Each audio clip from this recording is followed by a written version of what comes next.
ready to return to the ring, overtime, Elite Arena, Atlanta, Georgia, April 19th against Dakota Linger in the main event on DAZN. How you doing, Kurt? I'm doing great, man. I'm tuned up. As you can see, I'm ready to go. Let's talk about Linger. He's a veteran. I think he's a plus 500 record. What do you know about him? And is there anything that you particularly have to be I'm cautious ready. of? I'm ready. You ready? I'm ready. Okay. You plan to knock him out? I'm ready. Okay. Got it.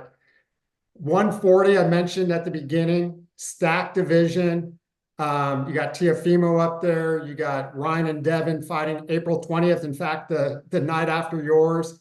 You got guys you don't hear about too much. Kenneth Sims, Tank is up there. I interviewed Tito Mercado. I don't know if you're familiar with him from Southern California as well. But what's your thoughts of that division overall? And how soon do you see yourself fighting for a title? Respectfully, I don't really care about anybody else but myself. You know what I mean? And that's the way everybody should be. You know what I mean? The moment you take your eyes off of yourself, then that's when you messed up and the ball is really rolling. Um, as far as for me in the division, I'm just gonna keep doing my job. My job is to go and do what I gotta do on April 19th, and everything else will follow. Do you feel like you're ready, just personally, just from all your years in the gym, you feel like you're ready to get in with any of those guys? April 19th, I'm ready for anybody. Got it. And I know you shared the ring and sparring with Regis Prograis. Obviously had a tough fight against Devin, and you've also been in with Jaime Munguia. What was that experience like? It was all love. It was all It was love. all love. All Yeah, love. I bet you give anybody trouble. I don't know how you found that out. That's crazy. I'm like, you threw me off, but I like that. Yeah, it was all love, man. I've been in there with a lot of people. And like you said, iron sharpens iron. You know what I mean? Yeah. Well, I'm a reporter too, man. So you said I got to do my job, right? So, Yeah, honey, um, 100%. yeah. Speaking of Mungia, obviously, right before I got on this call, there was a post that the fight was canceled. Of course, April Fools. Oh, but, woo, but you got me, bro. You yeah, got me. I could have played it a little longer, right? But Yeah. talk about his fight with Canelo. Just having been in the ring with him, how do you see that? Is he ready for Canelo? One thing I did notice and I picked up from Jaime Munguia is this he's focused. I spent I think it was 3 fights of his in his camp, and he's very focused. You know what I mean? He was very focused, and once he went up in the weight class, he didn't have to worry about the weight management. You know what I mean? Now he's good. You know, so yeah, I was back when I was training with him when he was with Robert Alcantara. So yeah, he's definitely focused, and he still has that same type of focus and that same type of hunger. I think he has a great chance of doing anything in this world. It's boxing. And he has some power too, I would imagine. I mean, yeah. Um, who, I know we talked about, I know you focus on yourself, but is there anybody at 140 that if you can get into the ring with after April 19th, do you have anybody on your hit list? Yeah, Dakota Linger. Got it. Yeah. Got it. Not getting ahead of yourself. Um, Spence Crawford, both trying to get a shot at that 154 title against Fundora now, the holding WBC, WBO. What are your thoughts on those guys? And, Fundora, obviously at 154 and just, freak of nature, it seems like he'd be trouble for anybody. Yeah, I think that boxing is in a very interesting state of mind right now. I feel like everybody's fighting everybody, and it's such a great way to be, you know, like Fundora. Like, who the hell made him 6'6" and 154?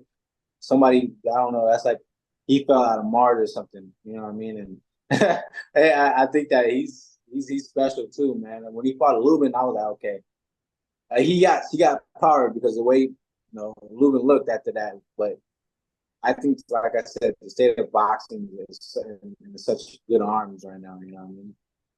Yeah, and you're with Lou DiBella, if I'm not mistaken. Now you're not mistaken. That's my guy right there. That's your guy. Yeah. My I guy. don't I missaid your name because I see I see it with one O. So, so I don't want to make assumptions. I got Um, you. but Hall of Famer, obviously, Lou's been around, been with the network, HBO, and promoter. What's it like working with Lou? Special. He's special. So I always just ask him and pick his brain, you know what I mean? So he always has such good knowledge of what's going on and how to do things and how to move and what to say, and you know what I mean? So I'm always picking anybody's brain, but his brain is a special one to pick, you know? Did you grow up watching any, and we'll wrap up here in a minute, Kurt, I appreciate the time.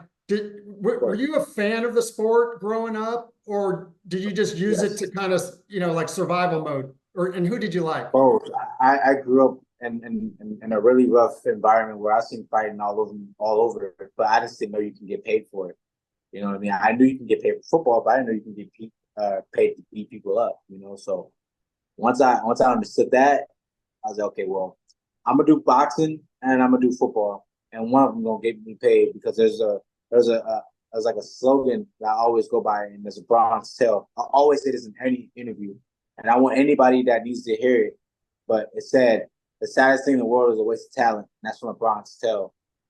And I knew I was talented, but I would never ever let my talent go to waste. Wow, wow. And are you a better boxer than you were a football player, or how would you equate those two sports in your I'm talent? better at anything I put my mind to. Give me my 10,000 hours, and I'm good. I'm putting those 10,000 hours, and I'm good. I'm good to go. Yeah, yeah. And when you were playing football, did you stop boxing for a while, or were you doing both at the same time? I was always doing both on the off season because I knew, like I said, there's so much trouble around me, and I didn't want to be in trouble. So I always would go to football to boxing, and I knew football would be able to pay for my education. You know, so I went the smarter route. I used my brain on that one. You know what I mean? So I did that, and then I ended up just going back to boxing, knowing that boxing was my true love because I always stayed in touch with it. Hmm. Micah Parsons, I'm here in Dallas with the Cowboys, and he's training at a friend's gym, Tony Mack's gym, in boxing. A lot of football players out here training in boxing. Um, Right. you may be too young, but there was a player named Ed Too Tall Jones for the Cowboys. Um, he was on the D line with Randy White, the Manster, who trained in martial arts. Ed Too Tall Jones went to become a boxer during the heyday of the Cowboys. Right. And Right. Randy White tells the story when Too Tall came back to the Cowboys, he was a better football player because of boxing. I think because of the mental aspect of it. Once you get in the ring and you're fighting another man, I mean, you're in survival mode. So you go to the football field and you're surrounded with teammates. I mean, you got to be different. You got to be some type of different or some type of not some type, but a better athlete when you're Yeah, surrounded by teammates. You know, what I mean, you have help now. You know, yeah. His hands and his footwork, the mental too, but his hands and his footwork made him a better player, Randy said. And Randy was one of the best of all time. So, I still play. I still play catch. I still be doing what I need to do. I still can route some people up. I truly believe if I got a trial, I can make it. I can make any NFL team. Truly believe that. man, you would be that would be a hell of a story, man. Um, as far as timeline goes, obviously being with Lou, he knows the business, he knows the sport. Do you have a timeline when you want to get in for a title fight? Like kind of that goal. April 19th, Atlanta, Georgia, OT Arena, overtime platform. I'm ready. I'm here with Kurt Scoby, knockout artist, 140-pounder, stacked division, but he's taking all comers. Next fight, as he stated, April 19th, Dakota Linger, 13-6, 3 draws, 9 KOs. So been around the block a little bit. What should we expect on the eve of Ryan and Devin? Show up, show out.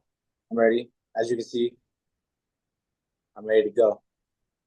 All right, man. I appreciate the time. I hope we can do it again soon. Thank you so much, and I'll see you after. Be safe and stay dangerous. You too. Thanks, man.